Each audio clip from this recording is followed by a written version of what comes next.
realize I'm the first speaker today who didn't work on the project. But I'm going to talk about the project. So yeah, it's sort of an interesting proposal. It's been really, I think it's really great to have heard all the perspectives of the people who produced this project.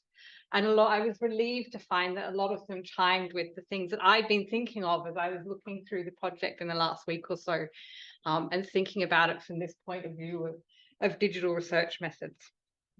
Yeah, so my aim today is to consider the Choix de Chanson as a case study for exploring how the intertwined but different disciplines of text, art, and music have been made accessible by digitisation, and how the different tools and methods associated with new technologies have promoted different methods and how these methods mediate our experience of cultural history.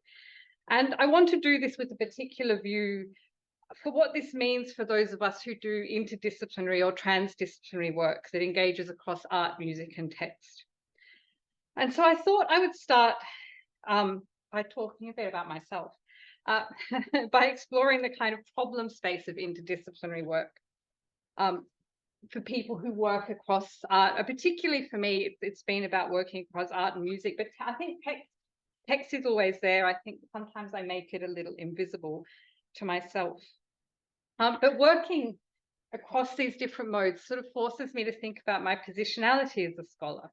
And so I trained as an art historian. I was focused mainly on early modern Europe, which is a field and a part of art history that uses a lot of text and archives as much as close study of images.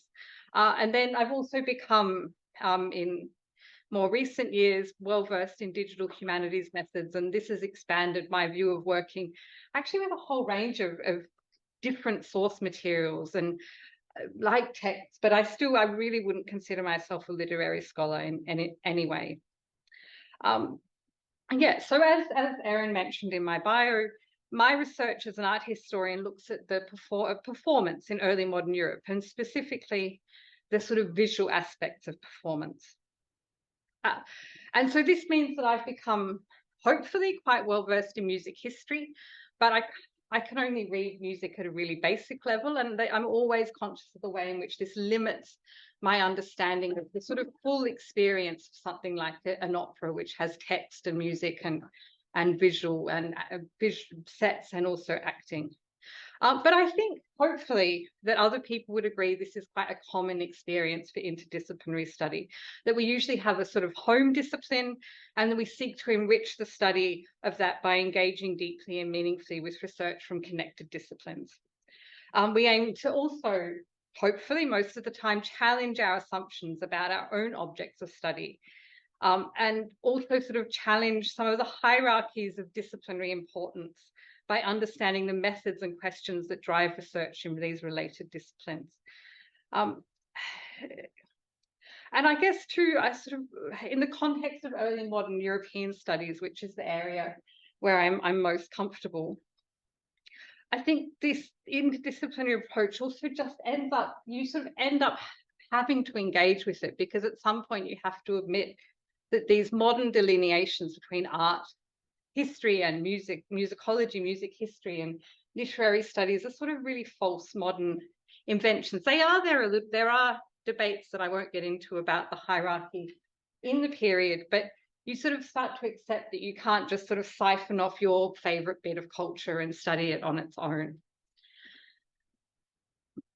And so my focus on sort of transdisciplinary research has started off really by looking at the visual culture of performance in early modern Europe. So things like opera, court festivals, and I became interested in this initially because I noticed the way in which the visual ephemera, the set designs, the stage machinery, and the images of these tended to fall down the gaps between disciplines.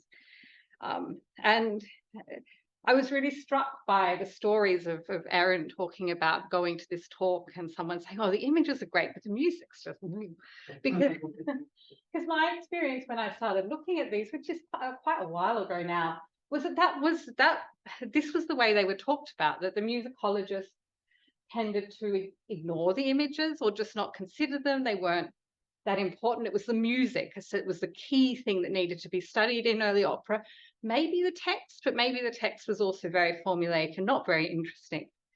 Art historians or often it was architectural historians who will be looking at sets would say, oh, you know, the reason these sets are so magnificent is because in the Baroque period, music was really boring.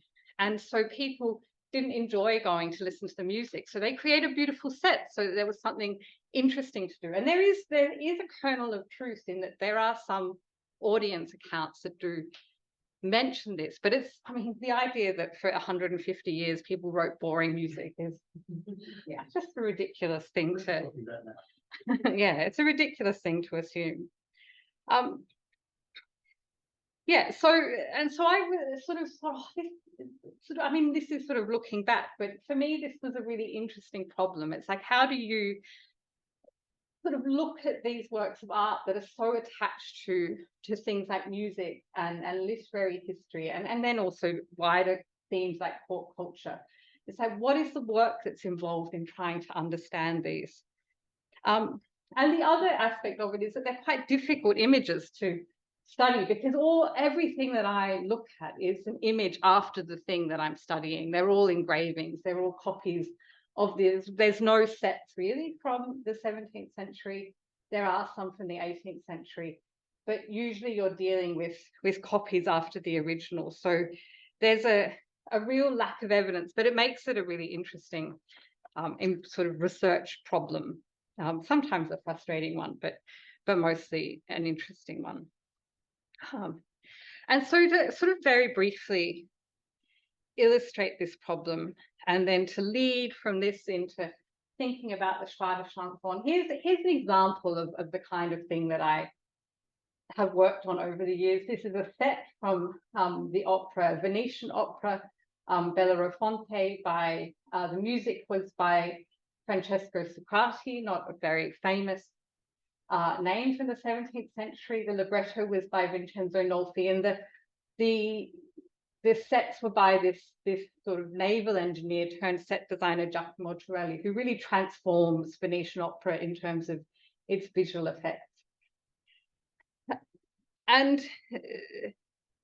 but this is sort of a classic example of, to me, I sort of look past the fact that it's a print and I start to imagine everything else that's going on. But they're quite strange images. They're quite formulaic. They have this funny symmetry which represents the two sides of the stage. It has this strangely wide avenue down the middle, which of course represents the stage space. And then there's, you know, a temple floating in the sky, which represents a machine or a machina, which would have been sort of descended on pulleys. But we don't get from any of this the sense of what it was actually like to see a set like this. You have to use your imagination quite a lot. But one of the things that I tend to turn to is to look at the texts. And so there's a description of, probably of this set, that reads, the second act began with an unexpected change of scene. A cave suddenly appeared to represent the uninhabited island of Magistea. The horrendous nest of the Chimera, a woodland, could be seen, and some of the buildings, which, although they were ruined and destroyed, still delighted the eye with the excellence of their art. The trees that could be seen had been carved with great diligence, and in front was a great and turbulent sea. And so from the description, you start to get a sense of the sort of immersive richness of these sets, and also the materiality of them. But this is really common for me. It's often I rely entirely on written descriptions to understand the way that sets appeared. And you often end up in this situation where you have the sets, but you don't have the music, or you have the libretto and the sets, or you have the music and the libretto, but you don't have the sets. And so this approach is always a really fragmentary approach. But even when you have, and going back to find these images and thinking about the Choix de Chanson, I was struck by the fact that even though there's now a huge amount of access compared to when I started looking at these things, the first time I saw libretti, this image on the right-hand side is a sort of libretti that would have been used by the audience to follow the performance. The first time I saw these, I had to fly to Rome and look at them in a library, whereas now they're just all on archive.org and Google Books, which is amazing. But even though we've got this access, the way these things are presented is really fragmentary. And so you have, it's very easy to find the libretti, just the text. These are very common. There's a lot more copies. They're very accessible. I still can't find, I think there is a score for this, but I had another look and I don't know. It's probably in Venice, but I don't know where it exists. I couldn't discover it. The sets are part of a libretto edition, but most of the ones that are online are just presented like single works of art. So this one's in the New York Public Library, so it's not a gallery. A library should perhaps have a better approach to presenting something that's part of an edition. But yeah, this is but this print may have been cut out of the libretto as well. And then you also find when they're documented, things like the metadata don't even describe accurately the roles. And so Francesco Socrati gets to be the creator. He's not the composer, he's the creator. And then the librettist is a contributor. So that's like the best fit that they had in their catalogue structure to describe this. And it's better than not having it, but it's not very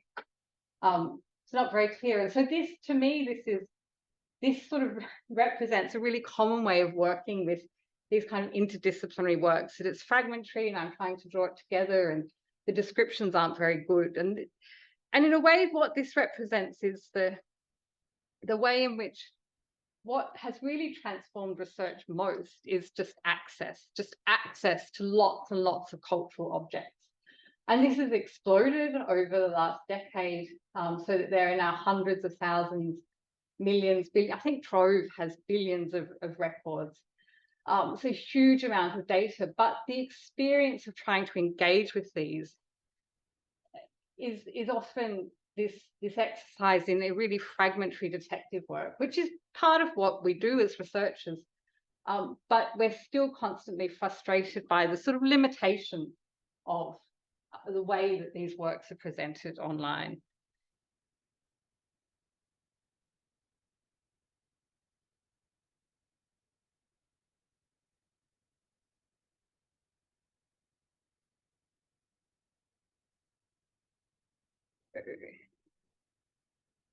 And these sort of this shift in access to collections, often we sort of overlook it a bit. We don't always think about it in a very critical way. We just think, oh, good, that's great. I can access these collections. I can get this information and bring it back to my sort of work area and I can carry on with my work. But the way that we access collections does tend to transform disciplines. And so I've just got these images here as a sort of rapid overview of that shift in just looking at art. So you go from a period where you have to have physical access to art. You either have to own it or you have to have access to the people who own it. Photography creates the discipline of art history in many ways. It makes it possible for art historians to gather together images that are dispersed geographically and to do comparisons. And then now we're sort of at this modern point where we've got this sort of overwhelming mass of data. We can access so much, and now one of the challenges we face is working out how to sort of manage that problem.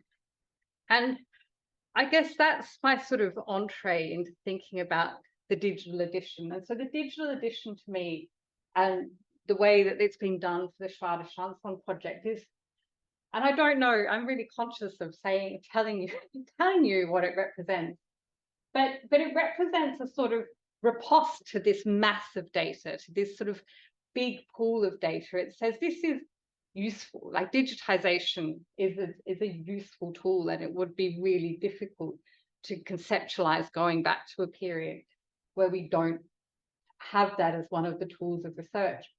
But we also need to think about how we do things. And the Choix de Chanson it has already been pointed out, it's not a short text. There's a lot in it, but it's about looking in detail at just one or two objects and and that's what a digital edition does, as opposed to just, like the Metropolitan Museum of Art catalogue and its 500,000 images.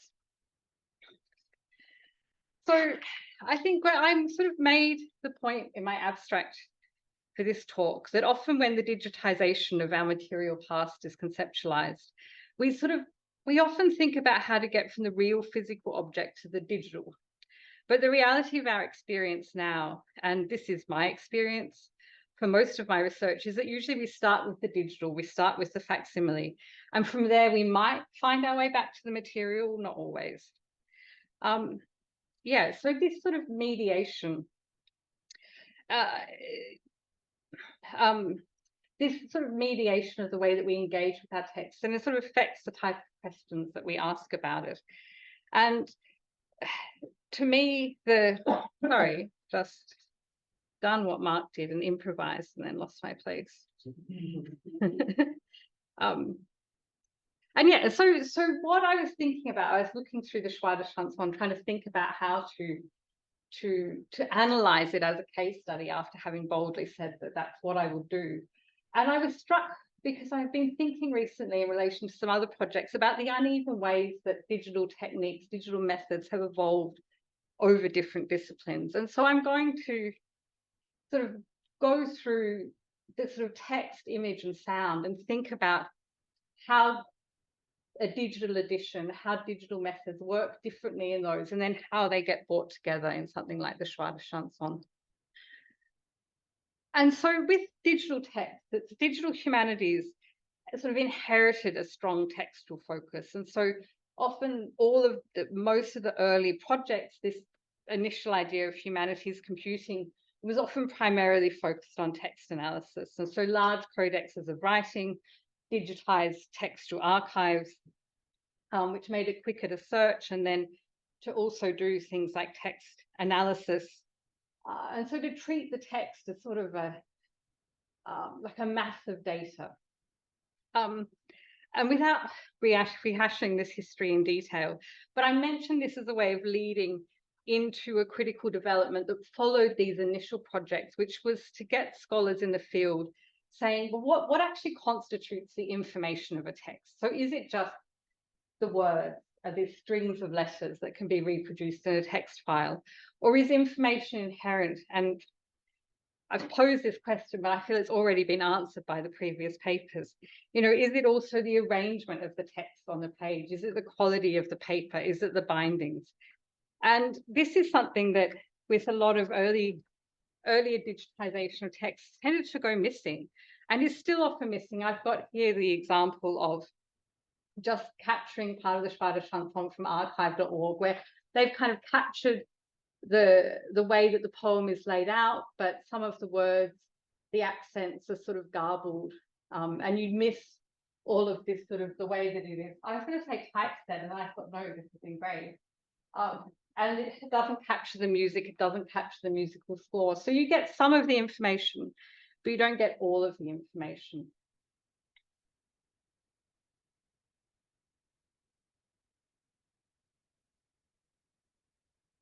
Yeah. Yeah, so I think one of the things that to me that's really important about the way that this digital edition is put together is it captures that materiality of the text itself. And so you have the computer readable text that you can use for analysis, and you have the metadata, all of which are incredibly useful, but you have it alongside the original. So you're not separating those two, you're bringing them together and kind of not letting us forget the kind of richness of that original edition. In terms of the images, the digital analysis of images has tended to be slower than text analysis. We're sort of only getting to the point where lots of people are starting to think about computational image analysis, and I'm not going to talk about it today, but mostly what digital methods have given us is just access to reproductions and a greater wealth of examples to do comparisons. But I was struck, and again, sort of thinking of my example of looking at putting together these opera libretti. One of these problems is that the images, the text, and the music all sort of get cut up and separated from each other. The nature of the types of catalogs and online collections that have been created tend to kind of sort of separate the image from its original context. And this is particularly the case with things like museum and art gallery catalogues. And I just picked this example because it was close to the top of the song set, but I'm really glad that we've sort of heard more about this image.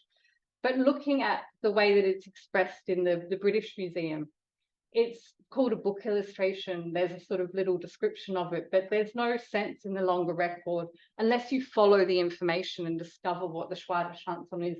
There's no sense that this is an image that is meant to illustrate these, as Erin was talking about, these emotional states. There's no sense of what the image was meant to do.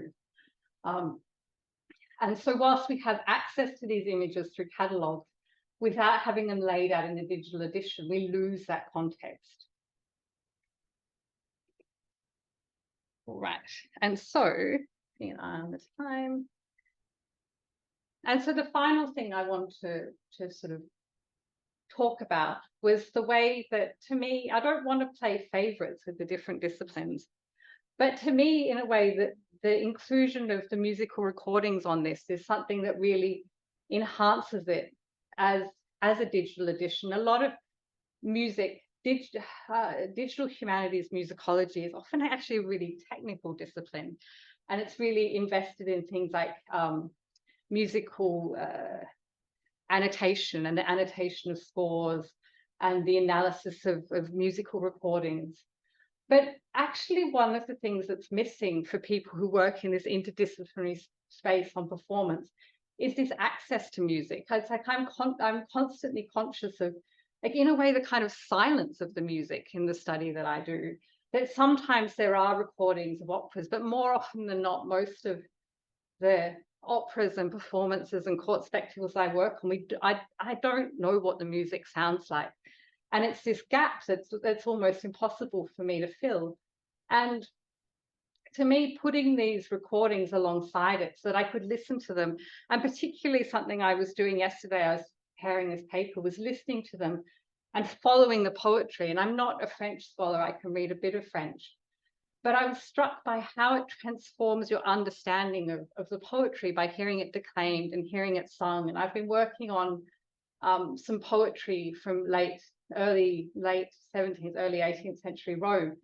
And I thought, I'm missing something in the way that these poems are meant to operate. I've been scanning through them like an art historian, looking for keywords that are about the images that I'm working on. And I thought, no, this reminds me that I need to go back and think about these poems as things that would have been performed, that would have been declaimed in front of an audience. Some of them would have also been sung. And so to me, that use of the recording sort of wraps this up as something that the digital edition offers. It's not about kind of a massive big data, and it's not about kind of very mathematical kind of computational analysis. It's simply using the online space in a really intelligent way to draw these threads together so that those of us who try to work across these disciplines can get a richer understanding of the way that they all interact. And so I will leave it there. And I thought I'd actually just finish with some, that's the last slide. I thought I'd actually finish with some questions for the audience, which is mainly aimed at the researchers who put this together, which is, I was wondering how the experience of putting together the digital edition actually changed your sense of the materiality of the Choix de Chanson, and has this sort of, and would you consider including some of that, like in this digital edition, some of these reflections about reflecting back on these digital methods, look at how they unfolded and how you develop them as a team? Because I think so often that is so missing from these digital projects. It's a sort of great mystery about what, and you don't have to share the, you know, stories of crying and 2 a.m. in the morning or anything, but just some reflections. I know everyone does it, it's fine. But yeah, just the reflections on how that process of digitizing and working with images and working with digital files and thinking about how you would arrange them for an online audience, how that changed your view of the chanson. So thank you.